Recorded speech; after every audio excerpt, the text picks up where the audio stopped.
है ना, ये जिन लोगों ने मतलब इकरार क्लास वाली हमारी टेस्टिंग सीरीज ज्वाइन की हुई है ना, तो ये उनके लिए जो है वो हमने क्लासेस रखी हुई हैं, ताकि उनको जो है वो अच्छी समझ आ जाए ना इसकी।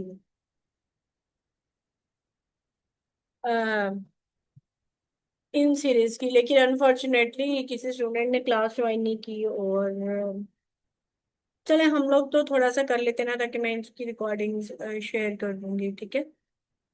तो ये बेसिकली हम ना इसमें थोड़ा सा ओवरव्यू ही लेंगे। कुछ टॉपिक्स को हम डिस्कस भी कर लेंगे जितना डिस्कस हो चुका, क्योंकि रोज के 20 पेजेस हैं ये क्राइम टास्क वाली टेस्टिंग सीरीज वाली ना, जो हम लोग कंडक्ट कर रहे हैं। तो 20 पेजेस को तो डिस्कस करना इतना पॉसिबल नहीं है, लेकिन जो आपका मेन होगा ना, वो हम सारा इसके अंदर डिस्कस कर लेंगे। मेन हम लोग जो जनरल साइंस है ना, उसके अंदर तीन चीजों से हम हमें फिजिकल साइंसेस पढ़नी होती हैं। इसमें हम बायोलॉजिकल साइंसेस पढ़ते हैं, एस्ट्रोनॉमी पढ़ते हैं, ठीक है, इस तरह से। तो सबसे पहले जो है ना, वो हमने स्टार्ट करना है यूनिवर्स और गैलेक्सीज से। अच्छा, यूनिवर्स, सबसे पहले तो ना एक दो डेफिनेशंस है, उनको आप लोग देख लें। कि हम यहाँ पे बेसिकली हम लोग क्या पढ़ने लगे हैं, हम एस्ट्रोनॉमी पढ़ने लगे। ठीक है, मैं यहाँ पे राइट कर रही हूँ, आप लोग देख लीजिएगा।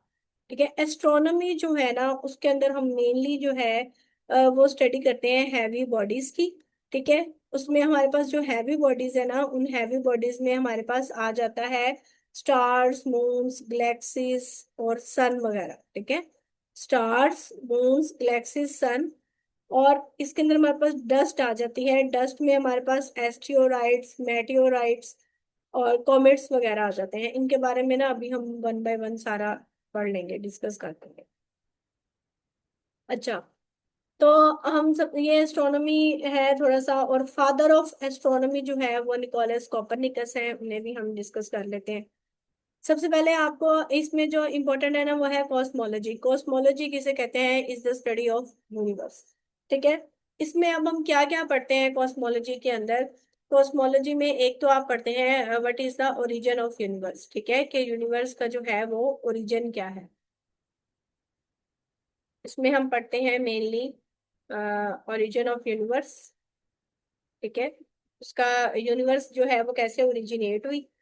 दूसरी चीज हम लोग जो पढ़ते हैं, वो हम पढ़ते हैं करंट सिचुएशन ऑफ यूनिवर्स, कि उसकी करंट सिचुएशन क्या है, यूनिवर्स की करंट सिचुएशन क्या है। और तीसरी चीज हम पढ़ते हैं कि यूनिवर्स का जो है वो फ्यूचर क्या है। तो एक कॉस्मोलॉजी के अंदर तीन चीजें हम लोग डिस्कस करते हैं, एक ओरिजिन ऑफ यूनिवर्स, दूसरा करंट सिचुएशन, और चौथा जो है वो फ्यूचर ऑफ यूनिवर्स। और यूनिवर्स किसे कहते हैं, यूनिवर्स कहते हैं the totality of all matter with in the time and space.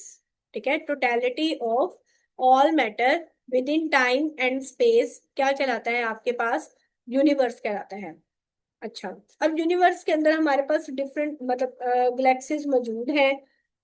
अब हमारी जो गैलेक्सी है ना, आपके पास पेपर में क्वेश्चन आता है कि हमारी गैलेक्सी का नाम क्या है, तो हमारी गैलेक्सी का जो नाम है उसका नाम है मिल्की वे गैलेक्सी। ठीक है, एक तो आपने ये बात याद रखनी है कि हमारी जो गैलेक्सी है उसका नाम क्या है, मिल्की वे गैलेक्सी है।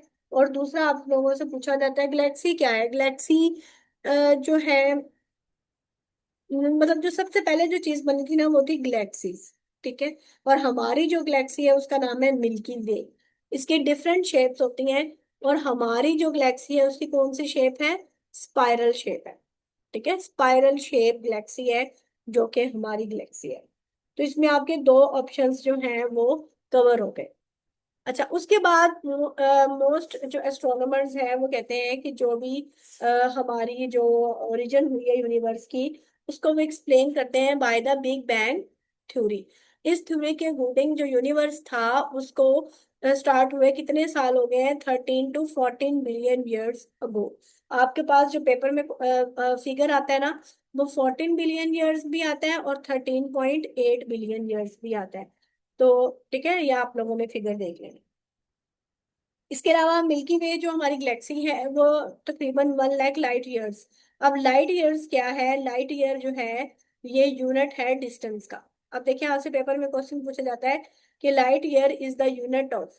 नीचे वो आपको कह देते हैं कि डिस्टेंस का यूनिट है, लेंथ का यूनिट है, किसका यूनिट है, तो ये डिस्टेंस का यूनिट है। ठीक है। अब आपके पास ना दो टर्म्स होती हैं, एक होता है लाइट ईयर और एक होता है एस्ट्रोनॉमिकल यूनिट। ये दोनों जो है वो डिस्टेंस के यूनिट है, लाइट ईयर भी और एस्ट्रोनॉमिकल यूनिट भी।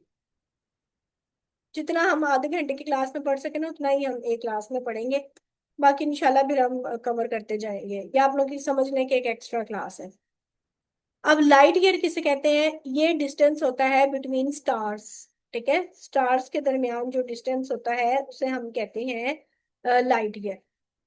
मतलब लाइट ईयर से हम उसको मेजर करते हैं। और जो एस्ट्रोनॉमिकल यूनिट होता है, जो डिस्टेंस होता है ना between the sun and earth. ठीक है, इन दोनों में आपने अब डिफरेंस याद रखना है। The distance between the earth and sun is measured by astronomical unit. ठीक है, उसको हम मेजर करते हैं बाय द एस्ट्रोनॉमिकल यूनिट। और जो होता है डिस्टेंस बिटवीन स्टार्स, उसको हम मेजर करते हैं बाय द लाइट ईयर्स। ठीक है, ये दोनों जो है वो डिस्टेंस के यूनिट है। फिर हमारे पास आ जाता है, ये इतना ज्यादा इंपॉर्टेंट नहीं है। लाइट ईयर ट्रेवल, मतलब लाइट ईयर क्या होता है, लाइट ईयर ये होता है कि एक लाइट जो है वो एक साल तक मुकम्मल जितना फासला तय करती है उसे हम लाइट ईयर कहते हैं।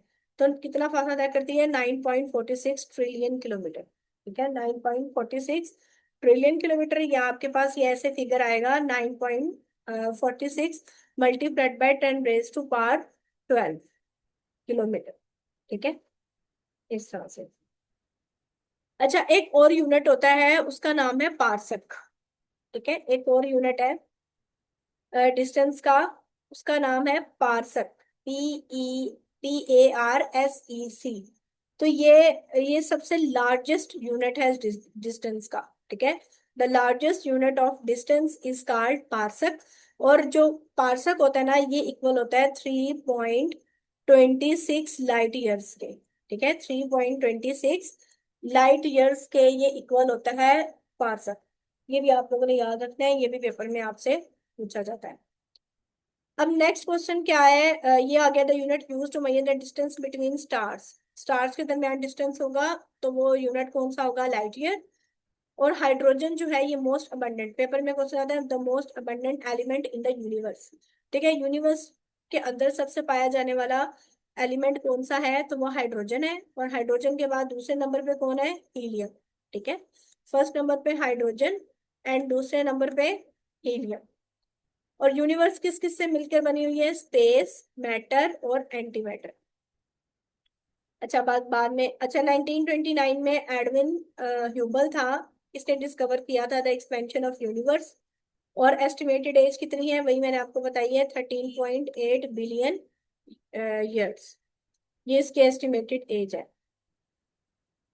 नेक्स्ट आ जाता है हमारे पास, अब जो मिल्की वे गैलेक्सी है उसके अंदर आपको पता है कि बिलियंस ऑफ स्टार्स हैं। और हमारी जो मिल्की वे गैलेक्सी है, ठीक है, उसके अंदर बिलियंस ऑफ स्टार्स हैं। और एक वर्ड होता है कॉस्मिक ईयर। ठीक है, कॉस्मिक ईयर किसे कहते हैं, the period of one revolution of the sun around the galactic centre. Galactic centre किसे कहते हैं, फॉर एग्जाम्पल ये हमारी जो है ये गैलेक्सी है, हमारी मिल्की वे गैलेक्सी है। इसका ये जो सेंटर होगा ना, सेंटर वाला पार्ट, इसको कहते हैं गैलेक्टिक सेंटर। ठीक है, गैलेक्सी के सेंटर पार्ट को क्या कहते हैं, गैलेक्टिक सेंटर। तो सन, एक सूरज, एक गैलेक्टिक सेंटर के अंदर जब वन रेवोल्यूशन अपनी कंप्लीट करता है तो उसको हम कहते हैं कॉस्मिक ईयर। ठीक है, एक सूरज गैलेक्टिक सेंटर के अंदर जो अपनी एक रेवोल्यूशन कंप्लीट करता है उसको हम कहते हैं कॉस्मिक ईयर। और जो डिस्टेंस है सन का from the centre of milky way Galaxy, वो है 26,000 लाइट ईयर्स। ठीक है, क्या आप कह रहे हैं कि सन का जो डिस्टेंस है, ये फॉर एग्जांपल ये सन है और ये हमारी मिल्की वे गैलेक्सी का सेंटर है, तो इसके दरमियान जो डिस्टेंस है वो कितना है, 26,000 लाइट ईयर्स। अच्छा, उसके बाद है अ black hole forms when a massive star collapses after a supernova. Supernova किसे कहते हैं, सुपरनोवा कहते हैं द लार्जेस्ट एक्सप्लोजन। ठीक है, जो सबसे बड़ी एक्सप्लोजन है ना उसको कहते हैं सुपरनोवा। तो जब एक मैसिव स्टार, एक बड़ा स्टार की एक्सप्लोजन होती है, तो उसके नतीजे में हमारे पास क्या प्रोड्यूस होता है? Black hole.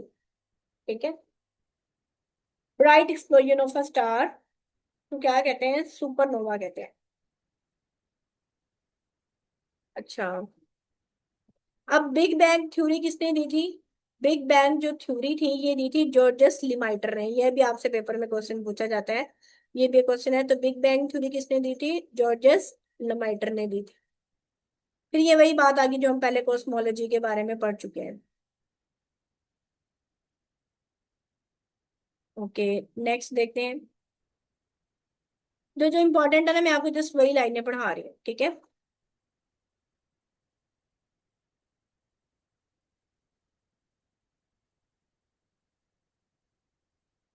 अच्छा, अब हमारा जो लोकल ग्रुप है, लोकल ग्रुप किसे कहते हैं? Is the cluster of galaxies. ये गैलेक्सीज का क्लस्टर्स है, ठीक है। मतलब गैलेक्सीज का झुरमट है, जिसके अंदर मिल्की वे भी आती है और एंड्रोमेडा भी आती है। अब आपने यहाँ पे क्वेश्चन याद रखना है कि अगर वो आपसे पूछते हैं कि आवर गैलेक्सी इज कॉल्ड, हमारी गैलेक्सी का नाम क्या है, तो हमारी गैलेक्सी का नाम क्या है? हमारी गैलेक्सी का नाम है मिल्की वे गैलेक्सी। और अगर वो आपसे पूछते हैं कि आवर नेबरिंग गैलेक्सी इज, तो वो है एंड्रोमेडा।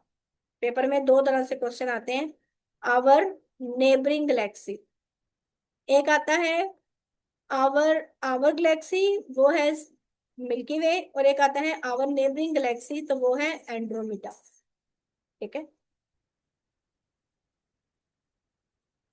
ओके, उसके बाद हमारे पास आ जाता है जो हमने याद करना है, वही आ जाता है कि गैलेक्सी क्या है। उसके अंदर स्टार्स है, गैस है, डस्ट है, डार्क मैटर है। और वन पार्सक किसके इक्वल होता है? 3.26 लाइट ईयर्स के। ठीक है, वन पार्सक, ये भी हम पहले पढ़ चुके हैं। और नेबुला किसे कहते हैं? नेबुला के अंदर क्या होता है? वास्ट क्लाउड्स हैं गैस और डस्ट के, ठीक है, जिसके अंदर न्यू स्टार्स बनते हैं। नेबुला के अंदर न्यू स्टार्स बनते हैं।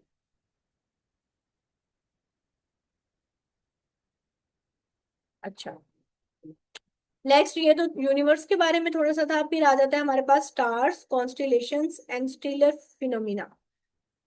अच्छा, स्टार जो है ना, ये एक सेल्फ लुमिनस बॉडी है जो कि जनरेट एनर्जी करती है थ्रू न्यूक्लियर फ्यूजन के। ठीक है, ये आपने याद रखना है कि थ्रू न्यूक्लियर फ्यूजन, ये एनर्जी जो है ना स्टार्स में, वो तब आती है from the fusion of hydrogen into helium, जब हाइड्रोजन हीलियम आपस में मिलते हैं।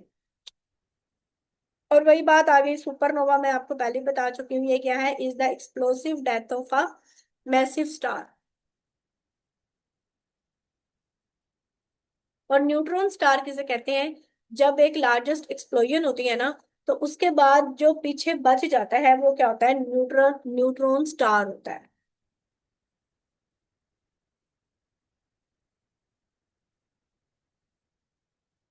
अच्छा, ब्लैक होल क्या है? Is the final stage of a very massive star. Final stage है उसकी।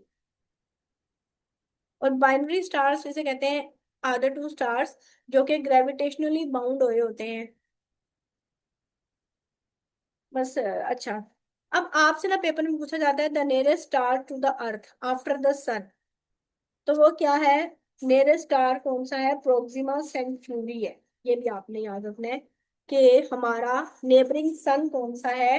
Proxima Centauri. आपके पास पेपर में क्वेश्चन आता है कि आवर नेबरिंग सन इज, ठीक है, तो हमारा नेबरिंग सन कौन सा है? Proxima century.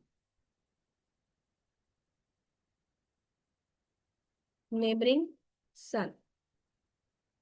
Brightest star visible at night, white, जब नाइट टाइम जो एक स्टार विजिबल होता है उसका नाम क्या है? सीरियस। ठीक है। एक स्टार का कलर क्या इंडिकेट करता है? एक स्टार का कलर इंडिकेट करता है उसके टेम्परेचर को।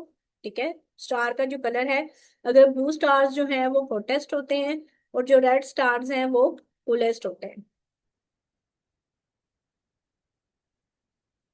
जो जो चीजें बस मैं आप लोगों को अंडरलाइन करवा रही हूँ ना, बस वो आप लोगों ने करना है। अच्छा, और हमारा जो लार्जेस्ट नोन स्टार है उसका नाम है UY40। ठीक है। और बेटल ग्यूस, ये ओरियन है ना, ओरियन, ये हमारा मतलब ये गैलेक्सी है ना, गैलेक्सी, तो इसका ये एक आर्म को कहते हैं, एक आर्म का नाम है ओरियन। ठीक है, जिसमें हमारा सोलर सिस्टम एग्जिस्ट करता है, वो है ओरियन।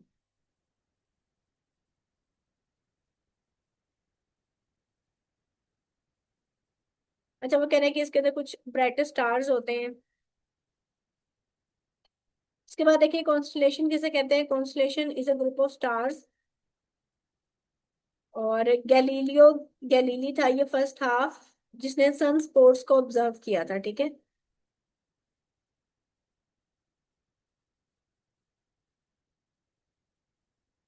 इसके बाद हम यहाँ पे देखते हैं कि ये क्या चीज है।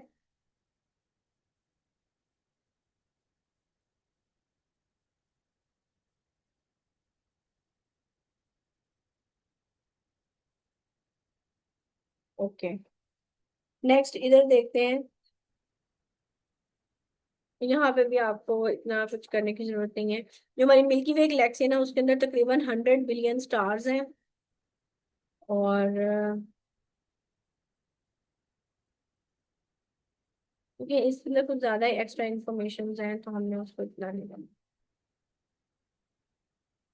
हम जब सोलर सिस्टम्स को देखते हैं, तो सोलर सिस्टम क्या है। सोलर सिस्टम, हमारे सोलर सिस्टम के अंदर सन है, 8 प्लैनेट्स हैं, ठीक है, 5 डवार्फ प्लैनेट्स हैं, मून्स हैं, एस्टेरॉइड्स हैं और कॉमेट्स हैं।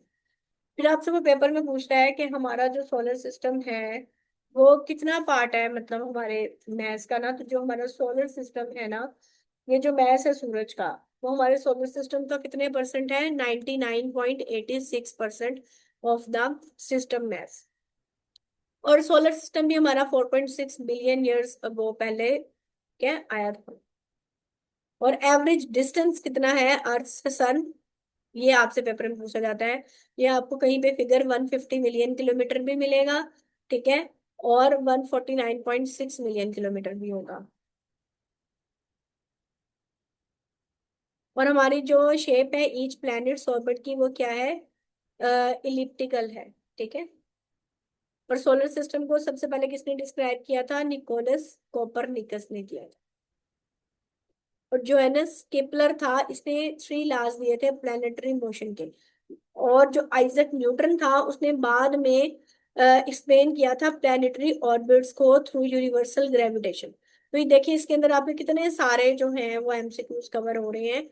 एक तो कवर हो रहा है कि सोलर सिस्टम के अंदर क्या क्या चीजें आती हैं। दूसरा, हमारा ये जो मैस है सूरज का, वो हमारे सोलर सिस्टम का 99.86% है। और solar system 4.6 billion years ago पहले बना। अर्थ से सन का डिफरेंस 150 मिलियन किलोमीटर है। और सोलर सिस्टम किसने डिस्क्राइब किया था, निकोलस कोपरनिकस ने। प्लैनेटरी मोशन के लास्ट किसने दिए, जोहानस किपलर ने। और प्लैनेटरी ऑर्बिट्स को थ्रू यूनिवर्सल ग्रेविटेशन किसने डिस्क्राइब किया, आइजक न्यूटन ने। ये देखिए इतने सारे आप लोगों के जो है वो इसके अंदर कवर हो गए हैं। उसके बाद अगर हम देखें कि 2 प्लैनेटरी ग्रुप्स हैं, इनर और आउटर प्लैनेट्स। अब हमारे पास टोटल जो है वो 8 प्लैनेट्स हैं, जिसमें से 4 को कहा जाता है कि वो क्या है, आउटर प्लैनेट्स हैं। ठीक है, 4 हमारे पास क्या है, आउटर प्लैनेट्स हैं। और 4 ही हमारे पास क्या है, इनर प्लैनेट्स हैं। ठीक है। तो जो 4 आउटर प्लैनेट्स है ना, इनको कहा जाता है ये रॉकी प्लैनेट्स हैं। ठीक है, ठीक है, रॉकी, ये क्या है, ये रॉकी प्लैनेट्स हैं। और वो कौन कौन से हैं, मरकरी, वीनस, अर्थ, मार्स। ठीक है। ये सवाल है पहले जो 4 हैं, मरकरी, वीनस, अर्थ, मार्स, ये क्या है, ये रॉकी है, डेंस है, इन्हें रॉकी प्लैनेट्स कहा जाता है। जबकि जो बाकी अगले हैं, Jupiter, Saturn, Uranus and Neptune. Jupiter, Saturn, Uranus, Neptune, ये लार्ज हैं, गैशियस हैं, तो इनको जोवियन प्लैनेट्स भी कहते हैं। और दूसरा जो इनका नाम है ना, वो इनको गैशियस प्लैनेट्स भी कहते हैं। ठीक है। जोवियन प्लैनेट्स भी कहते हैं इनको, और गैशियस प्लैनेट्स भी कहते हैं। अच्छा, उसके बाद हमने जो एक चीज याद रखनी है कि जो अर्थ ऑर्बिट है ना, मतलब अर्थ की जो रेवोल्यूशन है, सन 1 साल कितने डेज का है, 365 डेज। ये जो टोटल फिगर बनता है ना, ये बनता है, ये आगे आएगा, ठीक है, वो उसमें हम देख लेते हैं। और are all planets except Venus and Uranus rotate from west to east. मतलब कि जितने भी प्लैनेट्स हैं एक्सेप्ट वीनस एंड यूरेनस, अब ये जो वीनस और यूरेनस है ना, इनकी जो डायरेक्शन है वो है from east to west, from east to west. मतलब इनकी जो रोटेशन है वो क्या है, क्लॉकवाइज है। ठीक है, इनकी रोटेशन क्या है, क्लॉकवाइज है। जबकि वीनस और यूरेनस के अलावा जितने भी प्लैनेट्स हैं उनकी जो डायरेक्शन रोटेशन है वो क्या है, वेस्ट टू ईस्ट है, मतलब एंटी क्लॉकवाइज है। ये बड़ा इंपॉर्टेंट एमसीक्यूज है, ठीक है। ये क्या है इनकी, एंटी क्लॉकवाइज है।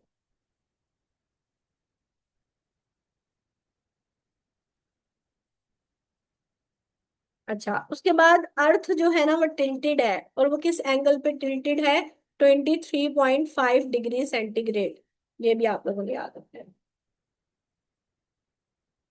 और एक लाइट ईयर के अंदर कितने हैं, 9.46 ट्रिलियन किलोमीटर, ये पहले भी आ चुका है। और फर्स्ट वन एस्ट्रोनॉमिकल यूनिट किसके इक्वल होता है, 149.6 मिलियन किलोमीटर, मतलब 150 मिलियन किलोमीटर। वही बात आ गई कि one astronomical unit, distance between earth and sun किससे मेजर किया जाता है, एस्ट्रोनॉमिकल यूनिट। इसलिए वन एस्ट्रोनॉमिकल यूनिट किसके इक्वल होगा, 150 मिलियन किलोमीटर के। नेक्स्ट है the sun and the planets revolve in the same direction. जो सन और प्लैनेट्स है ना, अगर हम नॉर्थ से देखें तो वो सेम डायरेक्शन में करते हैं,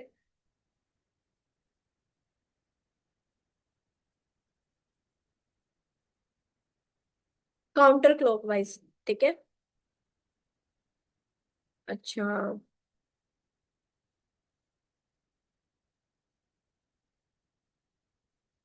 सन का डायमीटर कितना है, 1.39 मिलियन किलोमीटर।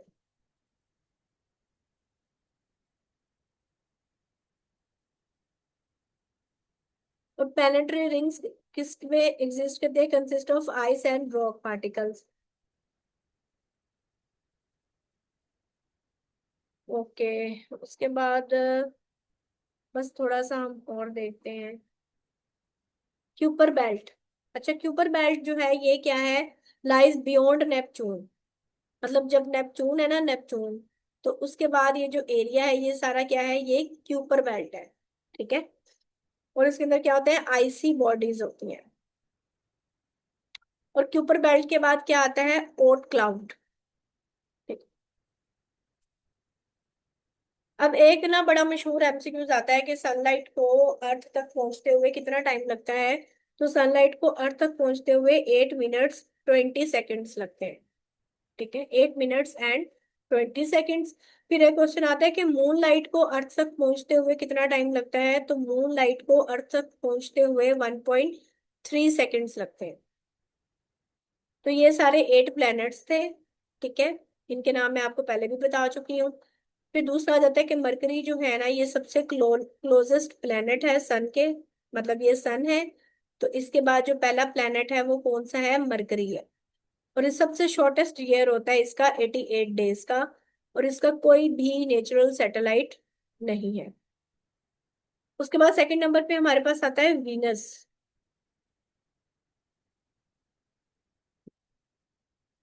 जी। ठीक है, उसके बाद आता है हमारे पास वीनस। तो वीनस जो है ये सेकंड जो है ये प्लैनेट है, और ये हॉटेस्ट है। हॉटेस्ट क्यों है वीनस, क्योंकि ना इसमें CO2 बहुत ज्यादा मिकदार में है, कार्बन डाइऑक्साइड बहुत ज्यादा मिकदार में पाई जाती है। तो वो क्या है कि वो एक ना हमारी जमीन, मतलब ये एक क्लाउड्स की शक्ल में जमा हो जाती है। इसलिए जो जमीन रोशनी जमीन से टकरा कर वापस जाती है ना, तो वो मतलब वो दोबारा रिफ्लेक्ट करवा देती है, जैसे वो ग्रीन हाउस ग्लोबल वार्मिंग वाला इफेक्ट है।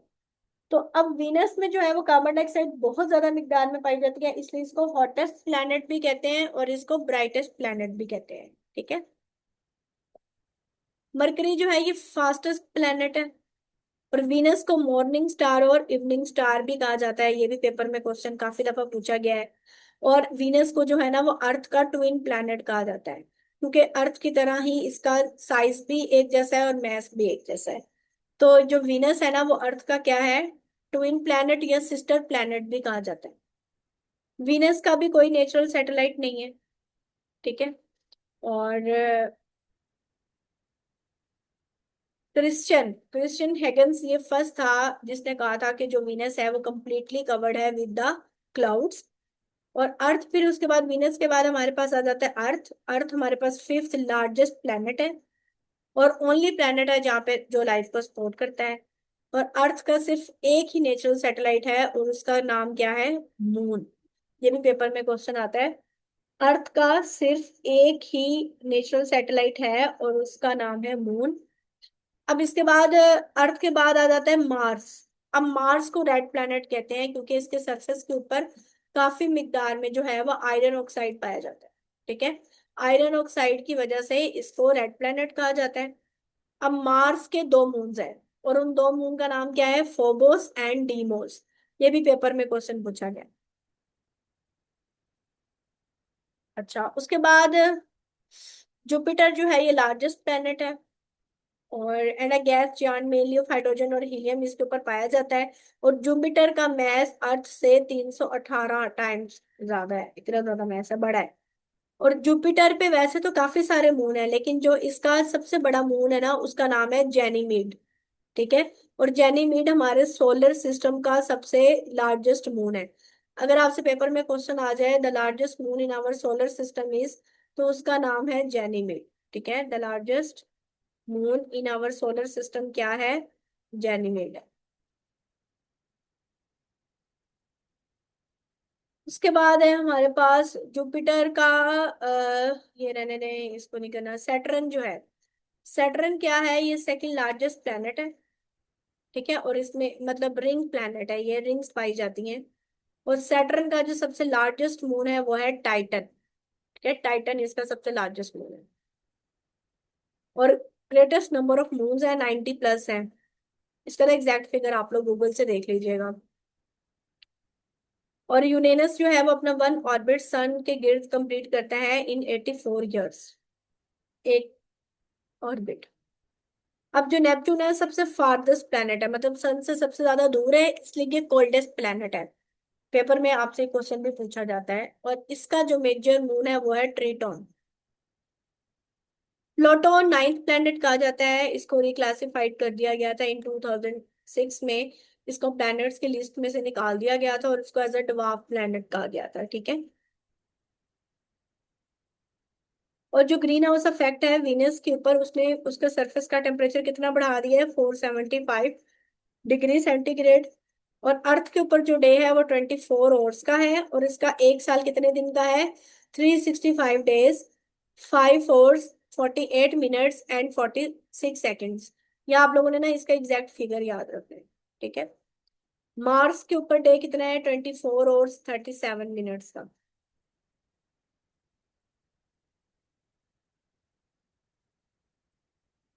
अच्छा, नेपच्यून जो है वो कंप्लीट करता है एक ऑर्बिट सन के ड्यूरिंग 165 अर्थ डेज। ओके, अर्थ सरफेस के ऊपर 71% वाटर है एंड 29% लैंड है। ये भी बड़ा कॉमन सा एमसीक्यूज है। और मून का जो मैस है ना वो 1/81 दैट ऑफ द अर्थ है, ठीक है। और उसका डायमीटर कितना है, 340 3 4 76 किलोमीटर। और मून का जो सरफेस है अर्थ से कितने परसेंट विजिबल है, सिर्फ 59% of the moon surface is visible from the earth. और मून कितना टाइम लेता है, 27.3 days to orbit the earth, ठीक है। एंड या फिर 29.5 डेज।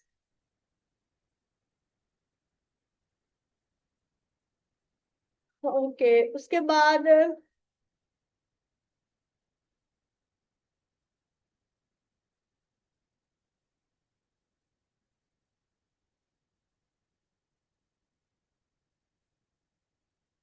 हमारा ये जो मून है ना, मून, इसका जो रेवल मतलब इसका जो पीरियड है ना वो साइनोडिक पीरियड है। मतलब साइनोडिक कहते हैं कि जब कोई सैटेलाइट जो है ना वो सूरज के हवाले से अपनी पोजीशन बदलता है। इसलिए हमारी जो चांद की अपनी रोशनी है इसलिए उसकी जो रेवोल्यूशन का पैटर्न है ना वो साइनोडिक है। ठीक है, तो 29 डेज या 30 डेज ये लेता है to complete a phase cycle. Moon's gravity cast the tides in earth के ओशंस पे जो टाइड्स बनती हैं वो किसकी वजह से होती हैं? मून की ग्रेविटी की वजह से। अब यहाँ पे दो टर्म्स हैं, एक है लूनर इक्लिप्स और एक है सोलर इक्लिप्स। लूनर इक्लिप्स कहते हैं चांद ग्रहण को और सोलर इक्लिप्स कहते हैं सूरज ग्रहण को। लूनर इक्लिप्स कब लगता है? When earth comes between the sun and the moon. ठीक है, ये सन है, ये मून है। अब इसके दरमियान क्या आ गई है? अर्थ आ गई है, जमीन आ गई है, तो चांद ग्रहण लग जाएगा। Solar eclipse occur when the moon comes between the earth and the sun. कि अब ये अर्थ है, ये सन है, इसके दरमियान क्या आ गया है? यहाँ पे मून आ गया है, तो ये सोलर इक्लिप्स लग गया।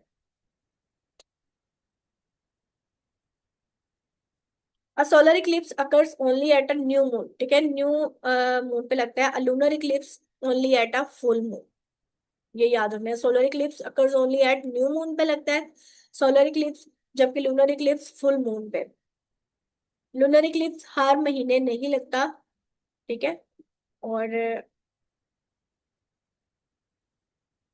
मून की जो ग्रेविटी है वो है 1/6 दैट ऑफ द अर्थ। ये भी पेपर में क्वेश्चन पूछा गया है, 1/6 दैट ऑफ द अर्थ। ठीक है, इराटोस्थेन्स फर्स्ट था to measure the earth circumference. Earth का सरफेस सबसे पहले सर्कमफेरेंस किसने मेजर किया था? इराटोस्थेन्स ने मेजर किया। आज की क्लास में हम जस्ट इतना ही पढ़ेंगे, कल फिर हम कॉमेट्स ऑस्टेरॉइड्स और ये चीजें पढ़ेंगे। थोड़ा थोड़ा करके ना हम एवरीडे साइंस को बेशक हमें 15-20 दिन लग जाए। ठीक है, इसमें हम लोग कवर कर लें।